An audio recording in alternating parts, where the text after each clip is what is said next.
እሺ ሁለተኛው ክፍል ደግሞ እንደዚህ ብሎ ይቀጥላል እና ሁላችሁም ይሄን አካውንት ሰብስክራይብ እያደረጋችሁት ላይክ እያደረጋችሁት ጀምሩ። ሼርም ለማድረግ ሞክሩ ከቻላችሁ። ያው የሚያስገድድ ነገር አይደለም፣ ግን ከቻላችሁ ሼር ለማድረግ ሞክሩ።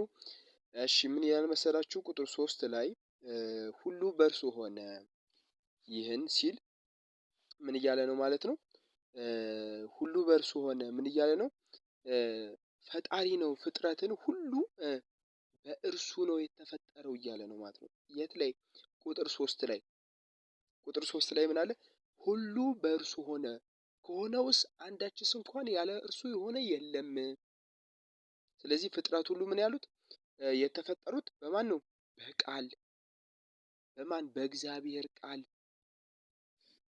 በእግዚአብሔር ቃል ምን አሉ? ተፈጠሩ። የሽኗ እሺ እዚህ ጋር እንደዛ ካለ አንዳንድ ሰዎች እየመረጡ እንደሚያነቡ ማስተዋል አለብን።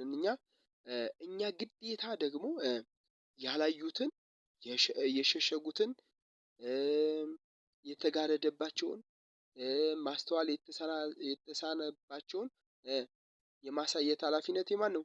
የኛ ነው። ምክንያቱም እግዚአብሔር ሂዱ ዓለምን ሁሉ ምን አለ? ስበኩና በአብ በወልድ በመንፈስ ቅዱስ ስም እያጠመቃችሁ ምን አድርጓቸው? ደቀ መዛሙርት ያድርጓቸው አለ። ስለዚህ ምን ማድረግ አለብን ማለት ነው? እኛ ክርስቲያኖች ያላዩትን ነገር፣ ምክንያቱም ይሄን ነገር የሚያደርገው ሰይጣን ነው ብለን ስለምናምን ማለት ነው። እንደዚህ አይነት ስራ የሚሰራ ዲያብሎስ ነው ብለን ስለምናምን እንደዛ ማድረግ አለብን። እሺ ዮሐንስ ወንጌል ምዕራፍ 13 ላይ ጌታችን መድኃኒታችን ኢየሱስ ክርስቶስ እዚህ ጋር የሆነ ነገር ያደርጋል። ምን? እግራቸውንም አጥቦ፣ ተመልከቱ እንግዲህ እግራቸውንም አጥቦ ይላል። አምላካቸው እኮ ነው፣ ፈጣሪያቸው እኮ ነው። ከዛስ እዛ ጋር ሁሉ በእርሱ ሆነ ብሎ ምዕራፍ 13 ላይ ስንደርስ እግራቸውንም አጥቦ ይላል። ከዛስ ልብሱንም አንስቶ ዳግመኛ ተቀመጠ፣ እንዲህም አላቸው ያደረጉላችሁንን ታስተውላላችሁን? ከዛስ እናንተ መምህርና ጌታ ትሉኛላችሁ፣ እንዲሁ ነኝና መልካም ትላላችሁ። ተመልከቱ፣ እናንተ መምህርና ጌታ ትሉኛላችሁ፣ እንዲሁ ነኝና መልካም ትላላችሁ። እንግዲህ እኔ ጌታና መምህር ስሆን እግራችሁን ካጠብኳችሁ፣ እናንተ ደግሞ እርስ በራሳችሁ እግራችሁን ትታጠቡ ዘንድ ይገባችኋል። እኛ ክርስቲያኖች ለማስረዳት መጽሐፍ ቅዱስ ማንበብና አባቶቻችን ምን ብለው ፈቱት ብለን ማየት አለብን። እና ደግሞ ስናነብ አዲስ ኪዳን ብቻ ሳይሆን ብሉይ ኪዳን ማምጣትና ማጣቀስ አለብን። ያው ብሉይ ኪዳን የክርስቶስ ከመምጣቱ በፊት እና በኋላ የሚናገር ነው። ከዛስ ለአባቶቻችን ደግሞ እንዴት እንደተገለጠ በኋላ ወደ መጨረሻ ዘመን በስጋ የተገለጠ ከዛ በኋላ እንደተገለጠ ማስተማር፣ መመስከር፣ መስበክ አለብን ማለት ነው። ማንን? እግዚአብሔርን እንዲረዱት እግዚአብሔርን እንዲያነቡት ማድረግ አለብን። ማን? እኛ ክርስቲያኖች።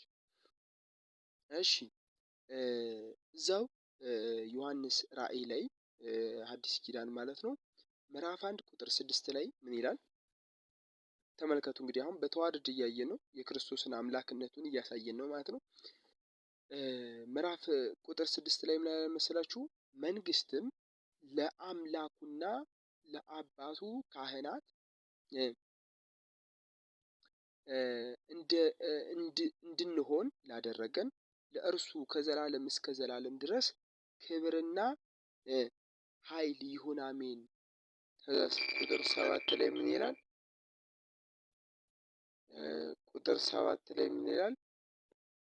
እነሆ ከደመና ጋር ይመጣል፣ ዓይንም ሁሉ የወጉትም ያዩታል፣ የምድር ወገኖች ሁሉ ስለ እርሱ ዋይ ዋይ ይላሉ። አዎን አሜን ይላል። ስለዚህ ማን ነው የተወጋው? አይኖች ሁሉ የሚያዩት ማንን ነው? የምድር ወገኖች ሁሉ ዋይ ዋይ የሚሉለት ለምንድን ነው? ማን ነው ይሄ? ክርስቶስ ነው። ለምን? የወጉት ሁሉ በቃ የገረፉት ያሰቃዩት ሁሉ ያዩታል እያለ ነው ማለት ነው። ከዛ ያለውና የነበረው የሚመጣውም ሁሉን የሚገዛ ጌታ አምላክ አልፋና ኦሜጋ እኔ ነኝ ይላል አለ። ከዛ ዮሐንስ ራእይ ላይ ይሄ በራእይ ያየው ነው። ምን አለ? አልፋና ኦሜጋ የመጀመሪያውና የመጨረሻው እኔ ነኝ አለ። ይህንን ዘፍጥረት ላይ የምናገኘው ነው።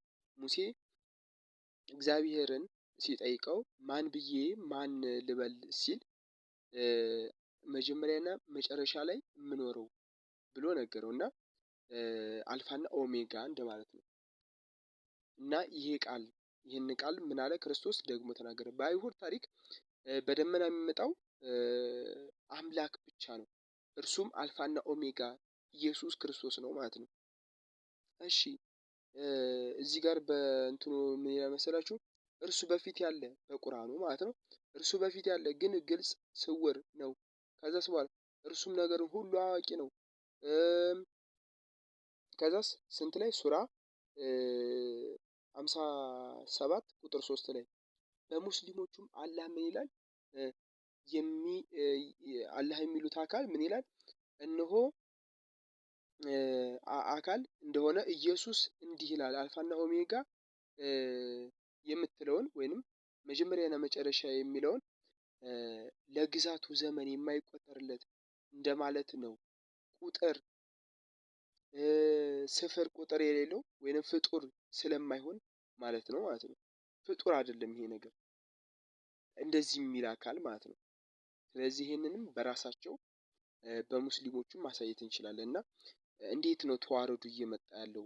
ኢየሱስ ክርስቶስ አምላክነቱን እያሳየ ነው። ኢየሱስ ክርስቶስ እየመሰከረ ነው። ስለዚህ በራእይም ታየ። እሺ ይህን ያክል ካየን እስኪ ወደ ሙስሊሞች እንግባና ሙስሊሞች ምን ያነሳሉ? ሰው ሲወለድ ሙስሊም ነበረ ይላሉ የሚል ሀሳብ ያነሳሉ። ግን እንዲህ የሚል አስተምሮ የትም የለም። ሰው ሲወለድ ቤተሰቡ ባሳደገው እምነት ያድጋል እንጂ